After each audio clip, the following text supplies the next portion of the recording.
Hey, welcome back. Um, my friend asked me a question. Why does the ET and the BT cross at the end of a roast, at the end of a coffee roast? No. I love Dev because I never think about these questions. I'm like, I don't know, dude. It's what it does. Okay, but he's like, yo, mine never crosses. So what's up with that? And he's been asking me this for a while. I was like, I don't know. I think it's probably your probe, or it's like we have different machines, or we use different roast profiling softwares. So, for example, this is his Artisan. This is mine, RoastPath. Okay, so we can see here. I'll enlarge it for you, but it's BT and ET crossing at the end, the third phase of the roast, and this is happening. Because it's supposed to, right? And now I just say, oh, it's supposed to do that. That's what it is. I don't even think about it. But if we go and look at the technical reason why, okay. So during a coffee roast, I asked ChatGPT to put it in for me. So what ChatGPT does, it's not AI being the all-knowing, omnipotent, God of the internet. It's pulling information from all sources of the internet and kind of pulls the most common answer, I think, to this question. Okay, so what I'm reading here kind of sounds like something I would read in like Rouse literature. That's where I first learned about any of this stuff on like a scientific, semi-scientific scale. Okay, so during a coffee roast, I asked, why does environmental temperature cross bean temperature at the end of a coffee roast? During a coffee roast, it's common for the environmental temp, I'm just going to say ET or BT, okay, to cross the bean temperature near the end of a roast for several reasons. Heat transfer dynamics. And you can just log into ChatGPT and read this on your own, okay? I don't know if I can link to this or anything like that, or I'll copy it, just so you can read and have it make sense to you, because we're all going to interpret what we read differently. So I'll just give you my interpretation, all right? Moisture loss, exothermic reaction, or a rate of temperature change. Okay, so I don't know if you want to listen to me read all this stuff. In summary, the crossing of environmental temperature and bean temperature near the end of a coffee roast is a result of the complex interplay between heat transfer, moisture loss, chemical reactions, and the rate of temperature change during the roasting process. It's a critical point for the coffee roasters to monitor, as it influences final flavor and aroma. So it's just what it does. If we're roasting specialty coffee specifically. Okay, so what if the environmental temperature and bean temperature never cross, like my friend's example, at the end of a coffee roast? What could be wrong? All right, so if it doesn't happen, it may indicate an issue with the roasting process or equipment. Here are some possible reasons. All right, possible, not all, not one. Now, ChatGPT doesn't know what kind of machine you're using, what kind of coffee you're using, all these other variables that come into play when you're roasting coffee, because coffee is both art and science, intuition and science. Okay. Equipment malfunction. One of the most common reasons for this situation is a malfunction or calibration issue with the roasting equipment. The temperature sensors, thermocouples, or probes used to measure the bean environmental temperatures may not be functioning correctly or may not be properly calibrated. This can result in inaccurate temperature readings. Okay, if y'all remember, I had upgraded my 5mm probe to a 3mm probe, and that got me more quote-unquote accurate readings, right? Accurate to what? Okay, let's not go down this hole again. But it gives me readings that sort of match what everybody else is doing in specialty coffee roasting with a drum gas standard. All right? It doesn't take away the fact that there's still all this like quote unquote artistry and intuition that can go into coffee roasting. That's why I just don't live or die by these graphs and numbers. Okay? Still have to cup the coffee, blah blah blah. Now, why this may be important to my friend in terms of like trying to figure out, hey, why does your graph look like that and mine looks like mine? Okay, so I understand this concern And this is because he wants to create consistency. He wants to be able to maybe talk to other industry folk and say, I'm just like you. I know what I'm doing. I'm competent with my roast profiles and how to roast coffees. Trust me. He's trying to say, trust me. Okay. That's kind of like what we're all doing basically at the end of the day. We want to know and feel that we're confident behind the roaster. That way we can communicate that to other people so that they buy our coffee. Right? So sometimes I think you can take that into any, you can go very deep and layered with this concept of trust and just wanting to do better and all that stuff. Okay, so I get it. Number 2, inadequate heat transfer. Proper heat transfer from the roaster to the beans is essential for the roasting process. If there's a problem with the heat source, airflow, or the roasting drum, it can lead to insufficient heat reaching the beans. This can prevent the bean temperature from never crossing the environmental temperature. Okay, so let's look a little bit, okay? All right, first crack at 824, looking good. All right, typically what we do at first crack, what I would do is I max out my airflow, and I think I bring my heat back to 1 kPa, which is like, what would I call that? 30% of fuel. Okay, everybody's a little different, so I don't like to give out numbers, but that's what I would do. And I would let it kind of ride out, and I would watch this ROR drive its way slowly down, and depending on the behavior of the ROR, I would adjust my heat. My air is already maxed out. I'm not touching the air. Okay, so I'm really just playing with heat at this point. I'm either going lower, lower, lower, lower, lower until I'm almost at 0. I'm like, sometimes I'll find myself at like 0.1, 0.2 kPa. By the time I drop the coffee for a general light roast, okay? So we're doing the beginning of first crack, the end of first crack. These are his 2 markers here. So we can assume that there's inadequate heat transfer here going on, especially if we're seeing a sort of like wiggly wonky thing going on with the ROR here.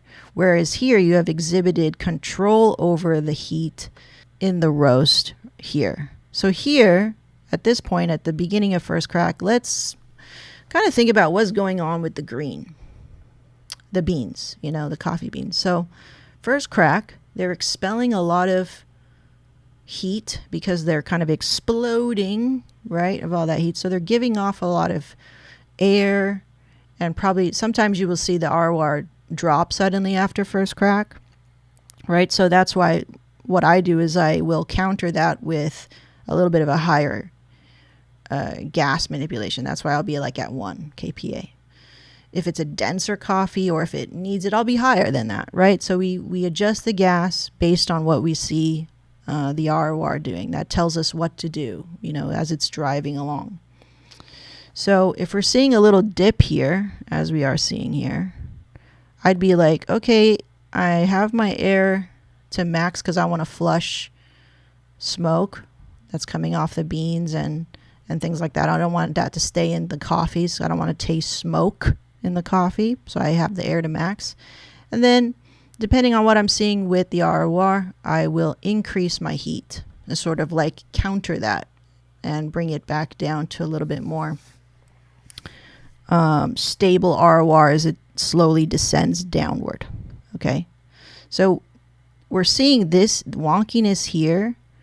There's something going on with the manipulation of the gas and or the air that's making it go a little bit more erratic. Okay, not as stable, not stably going down. Now this could be so many things, Again, like we just talked about, equipment. We haven't even read 3, 4, and 5. Green quality, Okay, so we're just observing what's going on. All right, Insufficient roasting time is number 3. If the roasting time is too short or the heat is not applied evenly, the beans may not undergo necessary chemical reactions and development to reach the desired roast level. In such cases, the bean temperature may not catch up to the environmental temperature. May not catch up. Insufficient roasting time. What's the total roasting time here? What's that say? 1050. I don't think it's insufficient. This is a light roast, right? Okay, so let's maybe eliminate this possibility. Poor roast profile. The roast profile, which includes, we're on number 4, the temperature and time settings during the roast, plays a crucial role in achieving the desired roast level and flavor profile.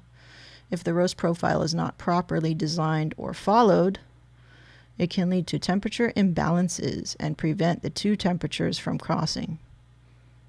I didn't understand a word of that. The roast profile, which includes... We can eliminate this too because... So say this is just a coffee you're trying to roast properly or roast well, in particular to this varietal and green, okay? In particular to this green. We don't know that it's proper or poor or good or what. We're just trying to roast it and see what's going on, okay? So let's eliminate that one. Number 5.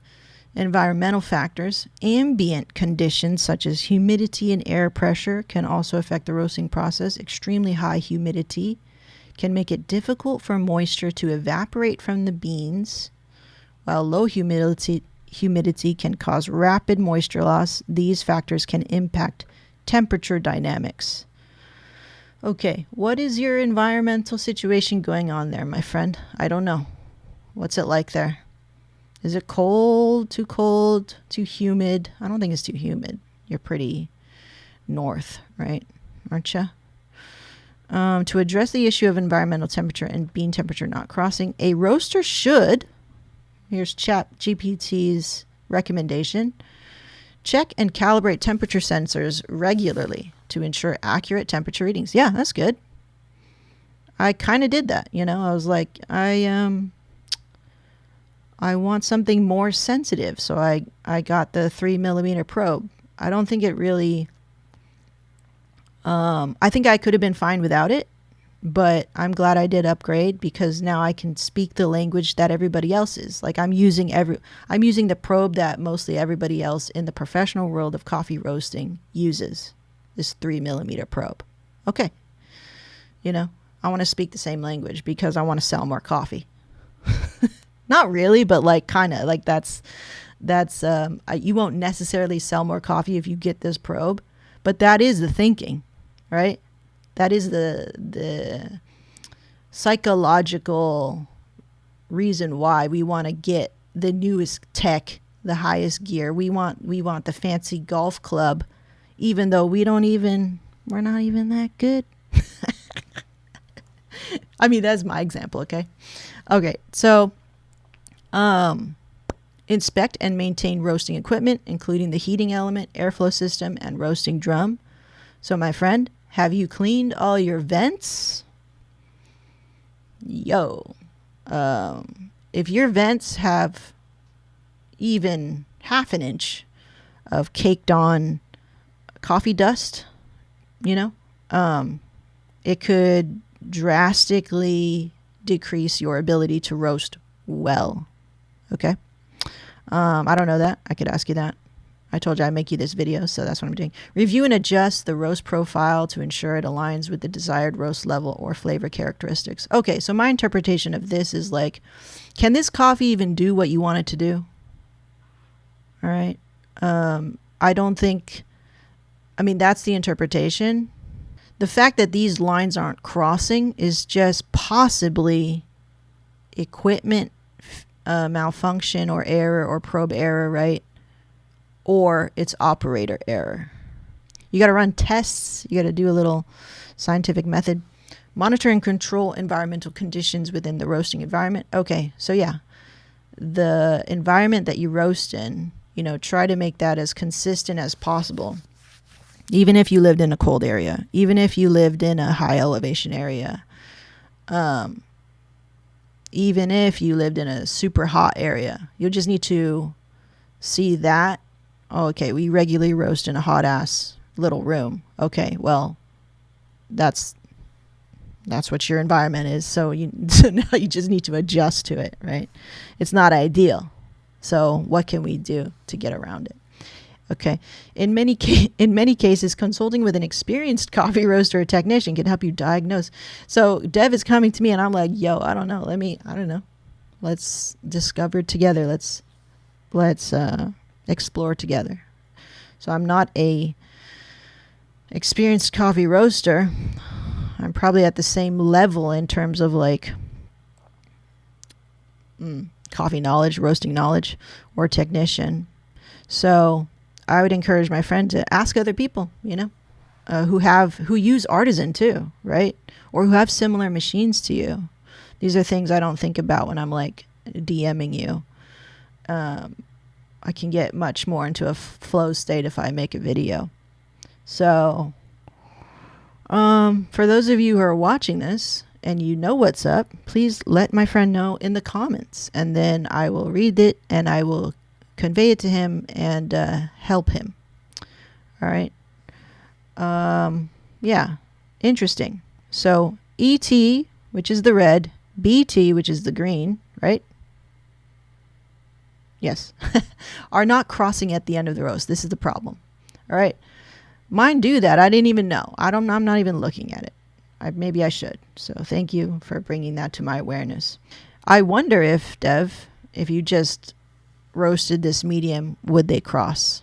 Anyway, if you know what's up, leave it in the comments if you can help him, or if you have a suggestion, a friendly suggestion, and we're all learners here. If I missed something or if I didn't say anything correct, my bad. We're all learning here. I don't know. I'm here to discover. I'm being curious. All right. We'll see you in the next one.